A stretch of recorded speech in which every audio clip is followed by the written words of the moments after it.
चलिए तो स्टार्ट करते हैं आज का chapter which is heritage.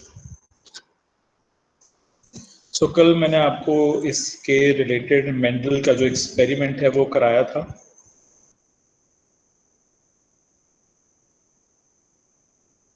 It was just an introduction, ठीक है। और आज हम स्टार्ट करेंगे हमारा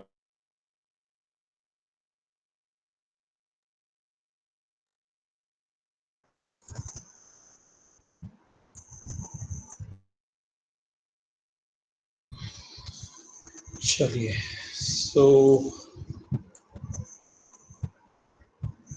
ओके स्टार्ट करते हैं।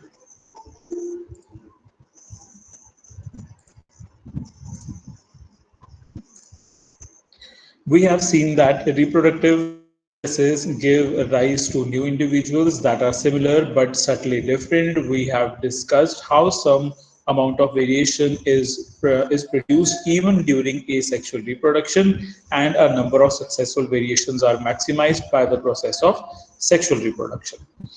तो जो हमारा चैप्टर है रिप्रोडक्शन, हम उसमें पढ़ चुके हैं कि जो भी न्यू ऑफस्प्रिंग्स होते हैं उनके जो बेसिक डिजाइन मोस्टली हमेशा सिमिलर ही होते हैं।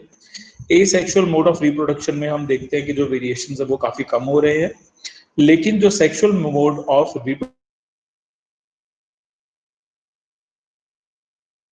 ओके सो देन इसके बाद यहाँ पे लिखा है if we observe little variation among the individual plants, but in number of animals, including human beings, which reproduce sexually, distinct variations are visible among different individuals. So यहाँ पे जो example है वो आपको दिया है कि जैसे अगर हम बात करते हैं शुगर रिप्रोडक्शन है वो एसेक्सुअल होता है, तो जब आप शुगर केन के फील्ड में जाएंगे तो आपको वहां पे शुगर केन में बहुत ही कम वेरिएशंस देखने को मिलेंगी। ऑलमोस्ट आपको पूरा का पूरा जो फील्ड है वो सेम सा ही लगेगा। लेकिन अगर हम बात करते हैं व्हाट वी कॉल दैट, अगर हम बात करते हैं ह्यूमन के बारे में या फिर अगर हम बात करते हैं किसी भी एनिमल के बारे में, चाहे वो कोई डॉग है चाहे वो कोई कैट है, किसी के बारे में भी बात, उस कंडीशन में क्या होता है कि जो रिप्रोडक्शन से वेरिएशंस आते हैं वो काफी ज्यादा वेरिएबल होते हैं, वो काफी हाई अमाउंट में वो what we call that different होते हैं, ठीक है। और इसकी वजह से क्या होता है कि सेक्सुअल रिप्रोडक्शन में हमें वेरिएशंस बहुत ज्यादा नजर आती है। In this chapter we shall be studying the mechanism by which variations are created and inherited. The long-term consequences of the accumulation of variations are also an evolution. So अब हम यहाँ पे क्या पढ़ने वाले हैं इस चैप्टर में? इस चैप्टर में हम पढ़ने वाले हैं कि और कौन से वेरिएशंस को हमें इनहेरिट करना होता है, ठीक है। तो जिन वेरिएशंस को हम क्रिएट करते हैं उनको हम क्या बोलते हैं? ट्रेट्स, ठीक है, जिनको हमने एक्वायर किया है। और जिन ट्रेट्स को एंड जो ट्रेट्स हमें इनहेरिटेड मिलते हैं हम उनको क्या, इनहेरिटेड ट्रेट्स, ठीक है। तो जो ट्रेट्स हमें इनहेरिटेड मिलते हैं उनको हम बोलते हैं इनहेरिटेड, और जिनको हम क्रिएट करते हैं उसको हम बोलते हैं एक्वायर्ड ट्रेट्स, ठीक है। तो वो भी हम पढ़ेंगे, बट ये वाला जो सेक्शन है ये under the section of evolution आएगा।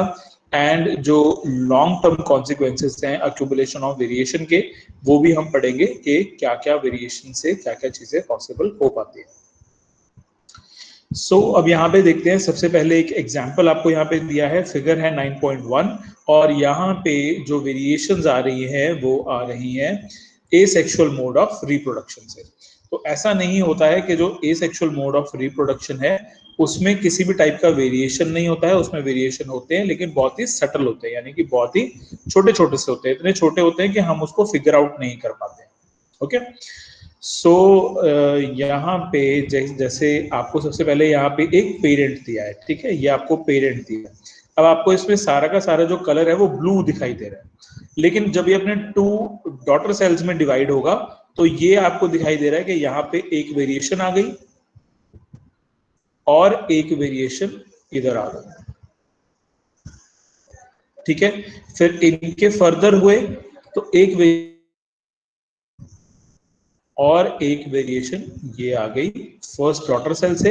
अगर हम सेकंड जो डॉटर सेल है उसकी बात करते हैं तो यहाँ पे जो वेरिएशन है वो क्या है, ये जो कलर है, ये कलर आप देख रहे हो, ये कलर लाइट है, ठीक है। एक वेरिएशन ये आ गई, तो वेरिएशन ही नहीं है, ठीक है, ये बिल्कुल सेम है, ओके। तो एसेक्सुअल मोड ऑफ रिप्रोडक्शन में भी चेंजेस आते हैं, वो बहुत ही स्लो चेंजेस होते हैं, वो बहुत ह्यूज चेंजेस नहीं होते, वो ऐसे चेंजेस नहीं होते जिनको कि हम साथ के साथ ही फिगर आउट कर पाएंगे, ठीक है। तो हम टॉपिक क्या पढ़ रहे हैं, टॉपिक है हमारा accumulation of variation during reproduction. जब हम रिप्रोडक्शन करते हैं तो उस टाइम पे ऑफ वेरिएशन क्या क्या होते हैं, ठीक है, यानी कि जो अक्यूमुलेशन की वजह से वेरिएशंस होते हैं वो क्या क्या है। चलिए, सो from the previous generation provides both a common basic body design and changes in it। अगर हम इनहेरिटेंस की बात करते हैं तो जो प्रीवियस जनरेशन होती है वो दो तरीके के जो चेंजेस हैं वो हमारी बॉडी में लेके आते हैं। अब अगर हम बात करते हैं जो बॉडी डिजाइन है, बॉडी जो हमारे पास बेसिक बॉडी डिजाइन है उसमें तो कोई चेंज खैर नहीं आता है, ठीक है, लेकिन इसके अलावा छोटे छोटे से चेंज हमारे में आते हैं, ठीक है। सो यहाँ पे लिखा है inheritance from the previous generation provides, okay. Inheritance जो है वो हमें सेम जो बेसिक बॉडी डिजाइन है वो प्रोवाइड करती है और साथ ही साथ कुछ चेंजेस भी हमें प्रोवाइड करती है। Okay, so now think about what would happen when this new generation in its turn reproduces. The second generation will have differences that they inherit from the first generation as well as newly created difference, which is 9.1. तो यहाँ पे आपको example है वो यही दिया हुआ है। एग्जाम्पल में आप लोगों को बताया है कि जैसे यहाँ पे हमारे पास एक पेरेंट है, यहाँ पे ये दो डॉटर सेल्स के अंदर कन्वर्ट हुए हैं और हमारे को इनमें कुछ वेरिएशंस नजर आए हैं। तो यानी कि जब एक पेरेंट जो होता है जब वो एक F1 जनरेशन में कन्वर्ट होता है तो उसमें ऑलरेडी कुछ वेरिएशंस आ चुके होते हैं। अब यही F1 जनरेशन जब F2 जनरेशन को क्रिएट करेंगे तो ऑब्वियसली वेरिएशंस जो है वो और भी ज्यादा होंगे। So figure 9.1 would represent the situation of a single individual reproduces as happens in asexual reproduction. If one bacterium divides and then the resultant two bacteria divide, then 4 individuals bacteria generate would be very similar. तो यहाँ पे कहा है कि अगर कोई एक single individual है वो अगर एसेक्सुअली रिप्रोड्यूस करता है तो इस एक बैक्टीरियम से 2 बैक्टीरिया डिवाइड होते हैं और फर्दर ये जो 2 बैक्टीरियाज हैं इनसे 4 इंडिविजुअल्स जनरेट होते हैं, ठीक है। जैसे कि यहाँ पे आप लोगों को ये दिखाया, ठीक है, एक पेरेंट है, एक पेरेंट से 2 बैक्टीरियाज जो है, ठीक है, एक बैक्टीरियम से 2 बैक्टीरियाज क्रिएट हुए हैं और फर्दर इनसे आगे भी 2 क्रिएट हुए हैं। तो यानी कि एक से पहले 2 हुए, 2 से फिर 4 हो गए। सो कुछ इस तरीके से हेरिडिटी जो है वो हमारी आगे से आगे बढ़ती जाती है। There would be only very minor differences between them generated due to small inaccuracies in DNA copying। और ये जो वेरिएशंस है ये वेरिएशन किसकी वजह से आती है, डीएनए में जो हल्की हल्की सी इनएक्यूरेसीज हो जाती है कॉपी के ड्यूरेशन में, इसी वजह से ये वेरिएशन आती है, ठीक है। वेरिएशन क्यों आती है, डीएनए कॉपिंग के टाइम पे कभी भी अगर स्मॉल इनएक्यूरेसीज होती है या फिर स्मॉल एरर्स बन जाते हैं तो उसकी वजह से एक इंडिविजुअल में वेरिएशन आ जाते हैं। However, if sexual reproduction is involved, even greater diversity will, as we will see when we discuss the rules of inheritance। और अगर हम सेक्सुअल रिप्रोडक्शन की बात करते हैं तो ये जो डाइवर्सिटी है, ये जो वेरिएशन है, ये और भी ज्यादा बढ़ जाता है, और ये हम आगे आने वाले रूल्स ऑफ इनहेरिटेंस में पढ़ेंगे. Do all these variation in a species have equal chance of surviving in the environment in which they find themselves? क्या ये जितनी भी स्पीशीज हैं और इनके जितने भी वेरिएशंस हैं, क्या इन सब को हमारे एनवायरनमेंट में सरवाइव करने का इक्वल चांस मिलता है, इक्वल अपॉर्चुनिटी मिलती है? The answer is obviously not. ऐसा नहीं होता है. आप लोगों ने देखा होगा कि बहुत सारे जो बच्चे होते हैं वो अपने मदर की जो टमी है उसी में दे डाई. ठीक है. कुछ जो बेबीज होते हैं वो टमी से बाहर आते आते दे डाई, मतलब वो इस दुनिया में जिंदा नहीं आते हैं, वो मरे हुए होते हैं. ठीक है. कुछ जो बेबीज हैं they they manage to come out in this world, लेकिन स्टिल ऐसा भी होता है कि कभी 2 डेज के बाद उनकी जो डेथ है वो हो जाती है, कभी 20 डेज के बाद, एंड कभी 20 मंथ्स के बाद.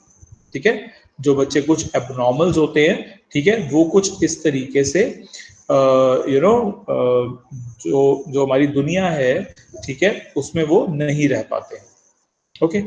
सो ये जो वेरिएशन है ये आपको सेक्सुअल मोड में दिखने को मिलेगा. नाउ इसके बाद depending on the nature of variations different individuals would have. अब अगर हम देखें कि जो नेचर ऑफ वेरिएशन है वो काफी ज्यादा वेरी करता है. ठीक है. तो जो हमें वेरिएशंस मिलते हैं उनमें डिफरेंट काइंड ऑफ एडवांटेजेस होते हैं. ठीक है. किसी में एडवांटेज होता है और किसी में एडवांटेज नहीं होता है. ठीक है. सो वो हम इस चैप्टर में आगे पढ़ेंगे कि किस किस में एडवांटेज है, किस किस में नहीं है. So different kind of advantages. Bacteria that can withstand heat will survive better in heat wave, as we have discussed earlier. Selection of variants by environmental factors form the basis of evolutionary processes, as we will discuss in the later. So यहाँ पे आप लोगों को बताया है कि जो variations होते हैं वो एडवांटेजेस भी होते हैं, लेकिन कभी कभार नहीं भी होते हैं. फॉर एग्जाम्पल एक बैक्टीरिया है जो कि हीट में सरवाइव कर सकता है. तो अभी हम लोगों को पता है ना कि हमारे अर्थ जो टेम्परेचर है वो राइज हो रहा है, डाउन तो नहीं जा रहा है किसी भी हालत में. ठीक है. राइज ही हो रहा है. तो इस कंडीशन में क्या होगा? इस कंडीशन में बैक्टीरिया या कोई भी जो ऑर्गेनिज्म है, जरूरी हो जाता है उन लोगों के लिए कि वो ज्यादा हीट में सरवाइव कर सके. ठीक है. सो ये था आपका एक पैराग्राफ. ठीक है. तो आई वुड लाइक कि आप लोग जो इंट्रोडक्टरी पार्ट है वो भी पढ़े, एंड साथ ही में ये जो अक्यूमुलेशन इन वेरिएशन है इसको भी पढ़े. ठीक है. एंड अगर आप लोगों को कोई डाउट इसमें आता है तो आप लोग मुझसे पूछ सकते हैं. अभी आपने फिलहाल अपने जो डाउट्स हैं उनको राइट डाउन कर लेना. ठीक है.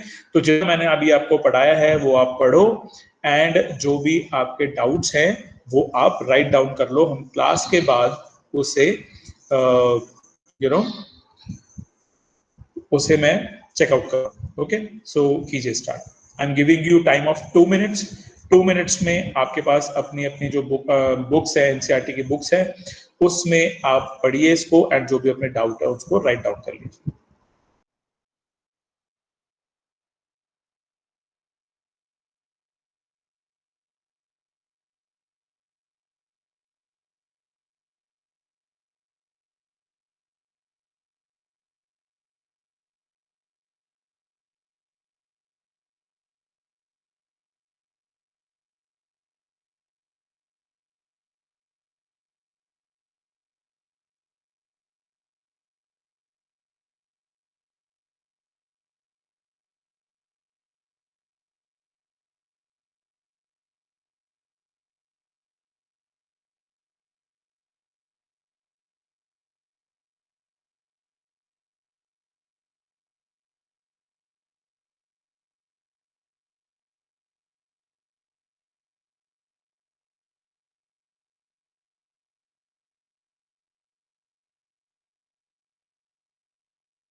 हाँ जी, चलिए तो स्टार्ट करते हैं।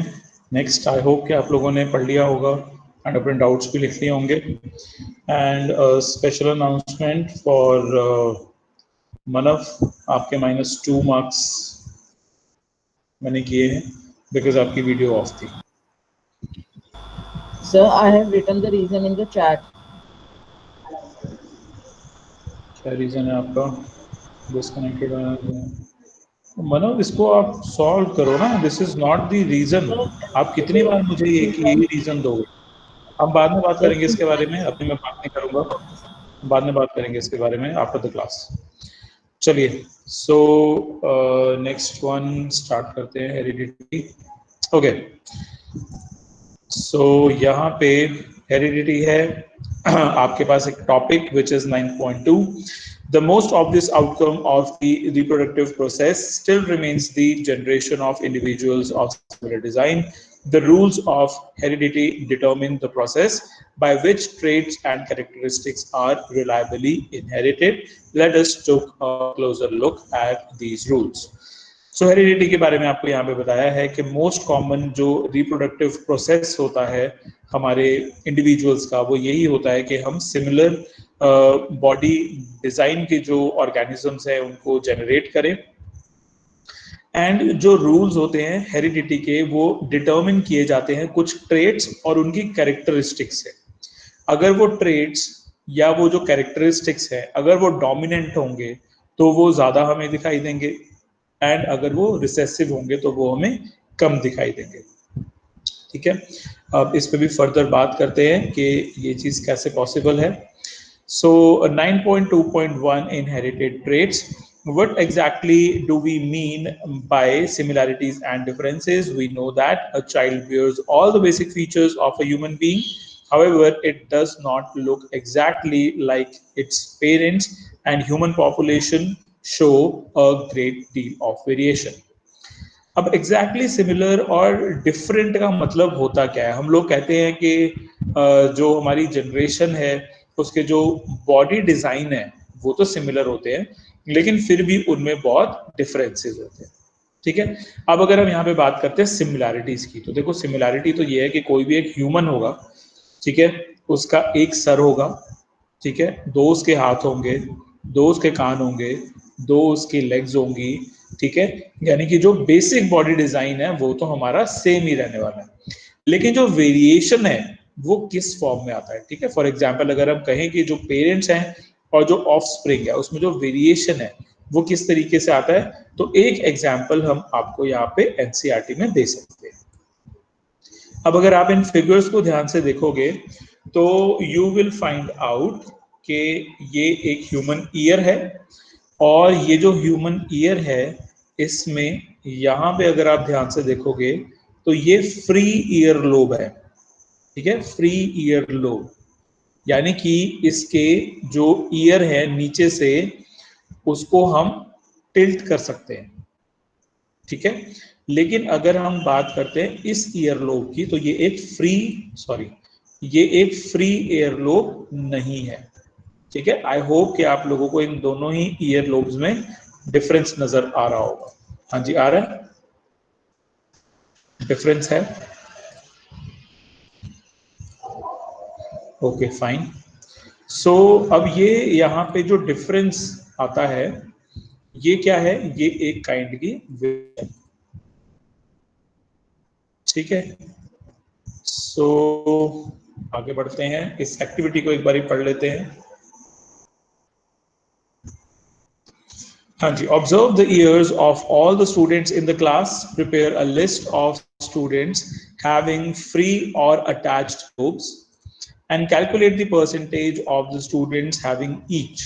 Find out about the earlobes of the parents of each student in the class.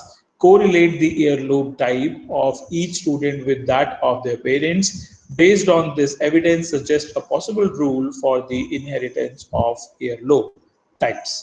Okay, so यहाँ पे आप लोगों को क्या कहा है? यहाँ पे आपको कहा है कि आप लोगों ने एक एक्टिविटी करनी है अपनी क्लास में। आजकल तो क्लास ऑनलाइन ही हो रही है, ठीक है, बट स्टिल अगर आप लोग फिजिकल क्लासरूम्स में होते तो आप लोग क्या कर सकते थे कि अपने आसपास के जितने भी स्टूडेंट्स हैं उन सबके जो ईयर लोब्स है वो आप चेक करते कितनों के ईयरलोब्स अटैच्ड हैं, कितनों के ईयरलोब्स फ्री हैं, फिर उनके जो पेरेंट्स हैं उनके ईयरलोब्स जो है वो फ्री है या फिर अटैच्ड है।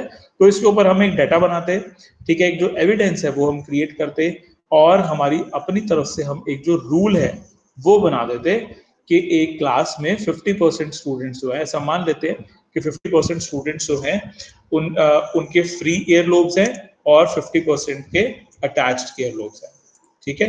एंड अगर हम पेरेंट्स की बात करें तो 1/3 पेरेंट्स जो हैं उनके जो ईयरलोब्स है वो अटैच्ड हैं और 2/3 के अटैच्ड नहीं है, ठीक है। तो इस तरीके का जो एविडेंस है या फिर जो डाटा है उसको हम कलेक्ट कर सकते हैं और हम इस एक्टिविटी को भी कर सकते हैं, ठीक है। सो ये आप लोगों को एक टॉपिक कराया है। देन इसके बाद है 9.2.2 rules for inheritance of traits, Mendel's contributions. So अभी क्या क्या कॉन्ट्रीब्यूशंस किए थे अपने इन रूल्स ऑफ इनहेरिटेंस में। The rule for inheritance of such traits in human beings are related to the fact that both the father and the mother contribute practically equal amount of genetic material to the child.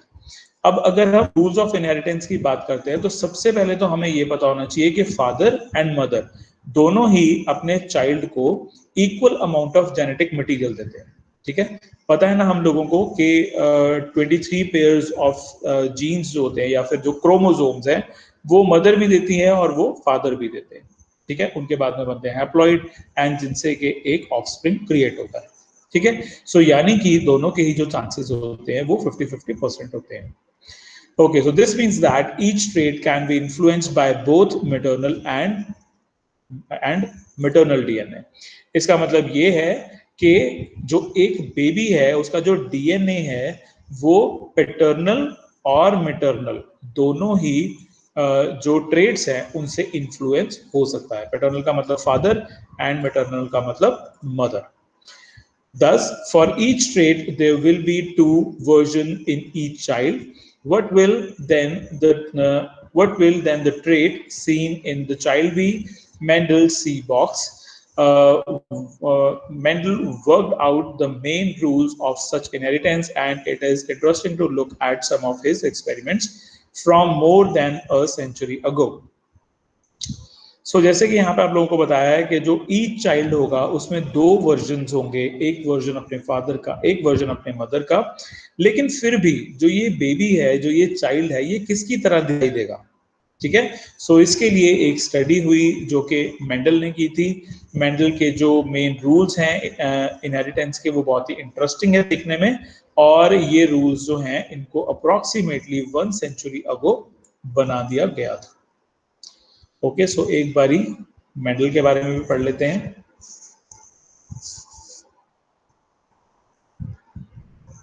या so who was Gregor John Mendel, ये पढ़ते हैं। Mendel was educated in a monastery and went to study science and mathematics at the University of Vienna.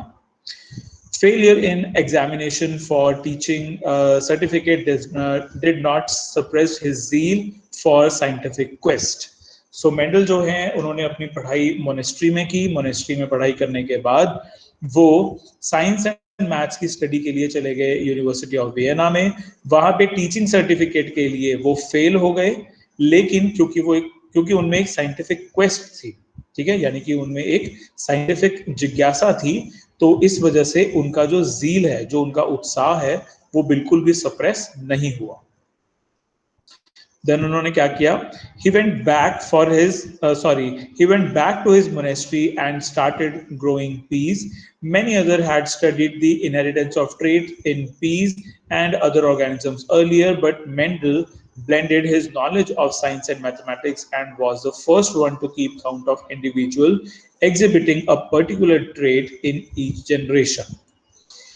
वो अपनी जो monastery है उसमें वापस गए, पीस को ग्रो करना स्टार्ट किया, एंड क्या हुआ कि उनकी ये जो स्टडी है पीस के ऊपर, ये पहले भी बहुत सारे साइंटिस्ट थे या फिर बहुत सारे लोग थे जो कि ऐसी स्टडीज कर रहे थे, ठीक है। रूल ऑफ इनहेरिटेंस जो है वो एक बार वो पढ़ रहे थे, वो उसके बारे में कुछ ना कुछ डिस्कवर करना चाहते थे। और जरूरी नहीं है कि ये वाली जो डिस्कवरी है ये सिर्फ और सिर्फ पी प्लांट के ऊपर हो रही थी, ये अदर ऑर्गेनिजम्स के साथ भी हो रही थी।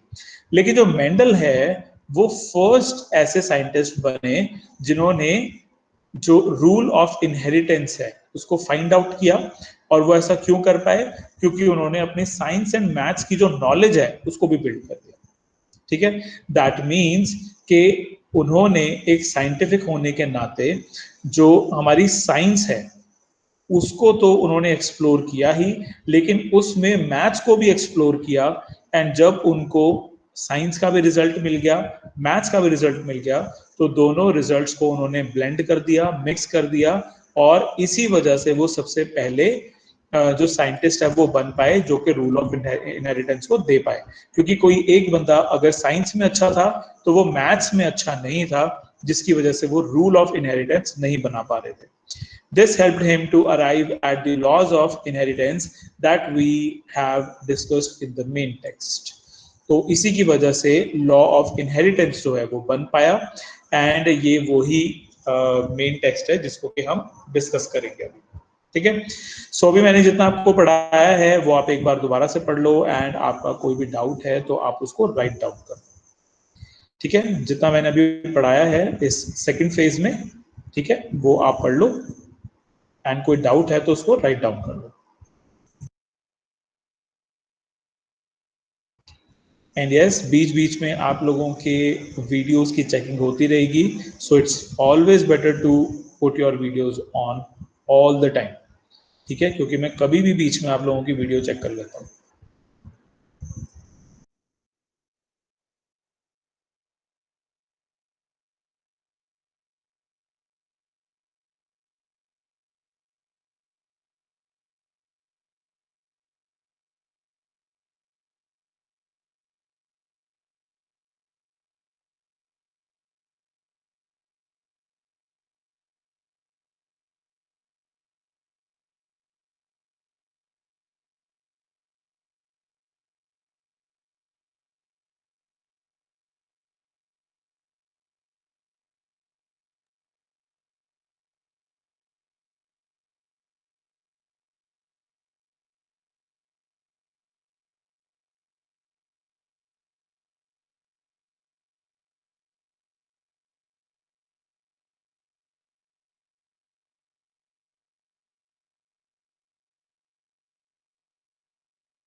चलिए, आई थिंक आप लोगों का हो गया है, सो आगे कंटिन्यू करते हैं।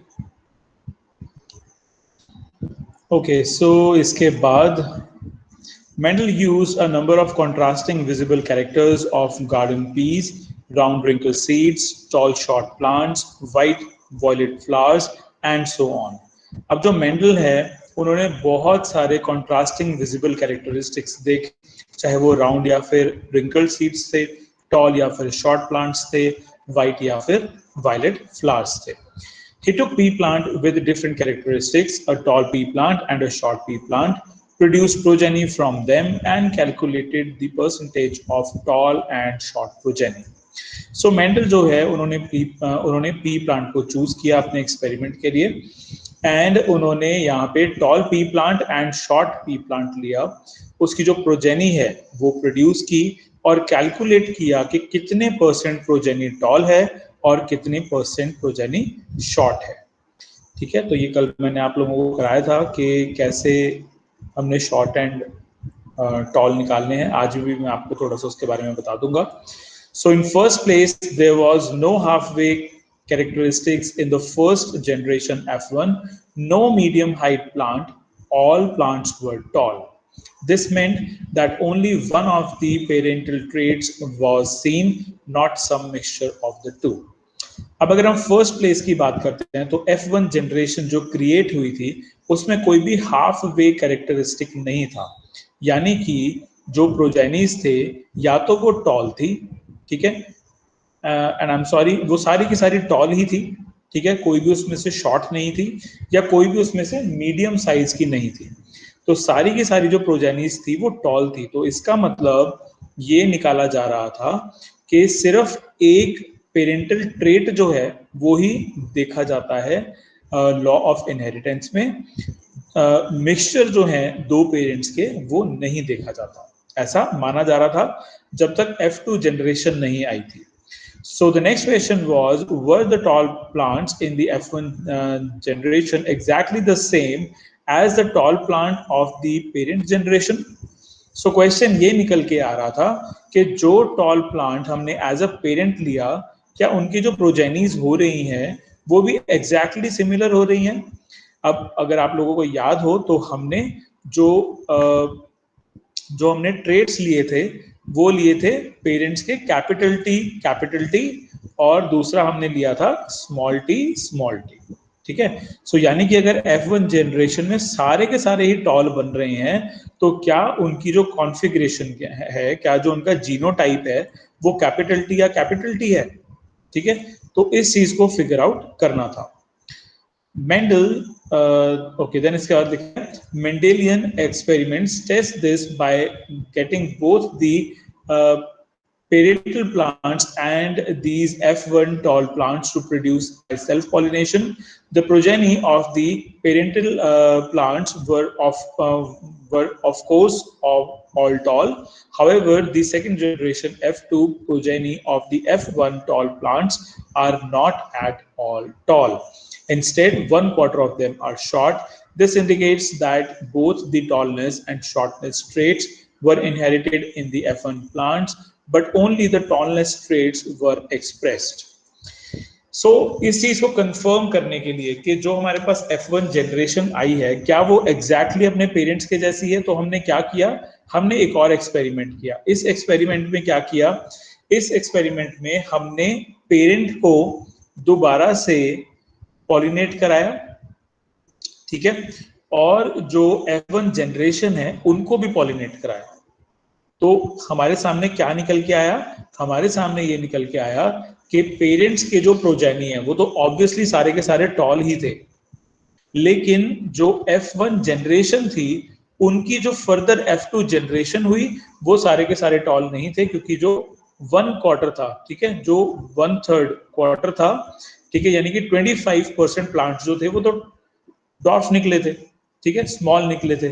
सो दैट मींस के लॉ ऑफ इनहेरिटेंस जो पेरेंट्स का है वो डिफरेंट है और जो F1 जनरेशन का है वो डिफरेंट. ओके, देन इसके बाद thus 2 copies of the traits are inherited in each sexually reproducing organism. These two may be identical or may be different depending on a parentage. A pattern of inheritance can be worked out with this assumption as shown in figure 9.3. सो यहाँ पे फिर आप लोगों को बताया कि जो दो कॉपीज बनी थी सेक्सुअली रिप्रोड्यूसिंग ऑर्गेनिज्म से, ये दोनों के दोनों आइडेंटिकल भी हो सकती थी और ये दोनों के दोनों डिफरेंट भी हो सकती थी। आइडेंटिकल कब होंगी? जब सारी की सारी टॉल होंगी। डिफरेंट कब होंगी? जब 3 टॉल होंगी और एक शॉर्ट होगी। ये सारा कुछ डिपेंड करता है पेरेंट्स पे कि पेरेंट्स कैसे हैं। पेरेंट्स जो है वो डोमिनेटिंग है या फिर जो पेरेंट्स हैं वो रिसेसिव है। और इसका जो एक पैटर्न है वो हम फिगर 9.3 में देख सकते हैं। तो ये देखिए, जैसे कि कल मैंने आप लोगों को बताया था कि हमारे पास जो पेरेंट्स हैं वो कैपिटल टी स्मॉल टी, लेकिन जो F1 जनरेशन हुई उसका जो जीनोटाइप है it was capital T and small T. जिसको ये समझ में नहीं आ रहा कि जीनोटाइप क्या होता है, फिनोटाइप क्या होता है, नोट डाउन कर लो अपनी नोटबुक में। आप लोग मुझसे क्लास के लास्ट में पूछ लेना कि सर ये जीनोटाइप एंड फिनोटाइप क्या होता है, ये मुझे एक्सप्लेन कर दो।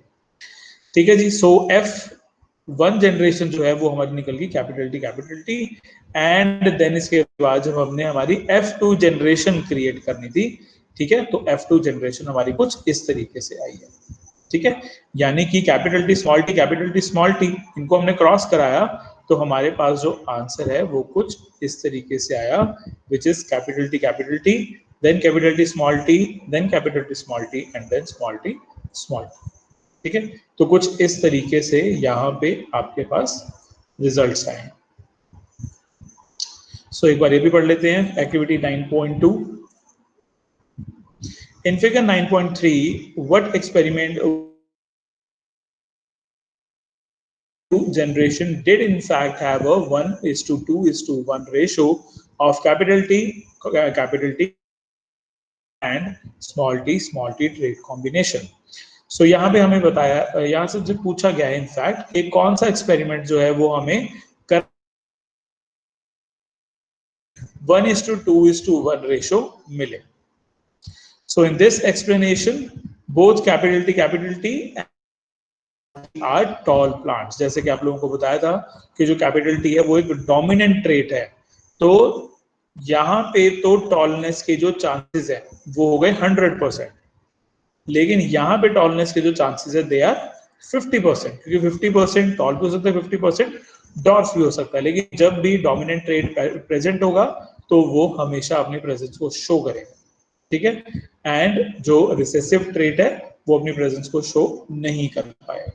ठीक है, सो ऐसे में क्या होगा, हमें कैपिटल प्लांट्स ही मिलेंगे हमेशा, यानी कि टॉल प्लांट्स ही मिलेंगे हमेशा।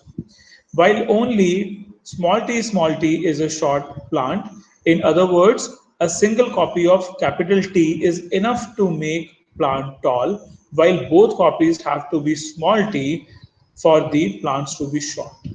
यानी कि अगर हम सिंपल भाषा में कहें तो सिंपल भाषा में इसका मतलब ये है कि अगर दो ट्रेड्स में से कोई भी एक ट्रेड कैपिटल हुआ, ठीक है, कैपिटल टी हुआ, दैट मीन्स कि वो टॉल ही होगा। लेकिन अगर हमें शॉर्ट ट्रेड्स चाहिए तो उसके लिए हमारे पास दो स्मॉल टी होने चाहिए। Traits like capital T are called dominant traits, while those that behave like T are called recessive traits। Work out which trait would be considered dominant and which one recessive in figure 9.4। सो ये आपको figure 9.4 दी गई है। चलिए इसके बारे में तो हम बाद में पढ़ेंगे, ठीक है, लेकिन अभी तक मैंने आपको जितना पढ़ाया वो आप एक बार पढ़ लो एंड कोई डाउट है तो राइट डाउन कर लो। कीजिए स्टार्ट, मैं आप लोगों को 2 मिनट्स का टाइम दे रहा हूँ।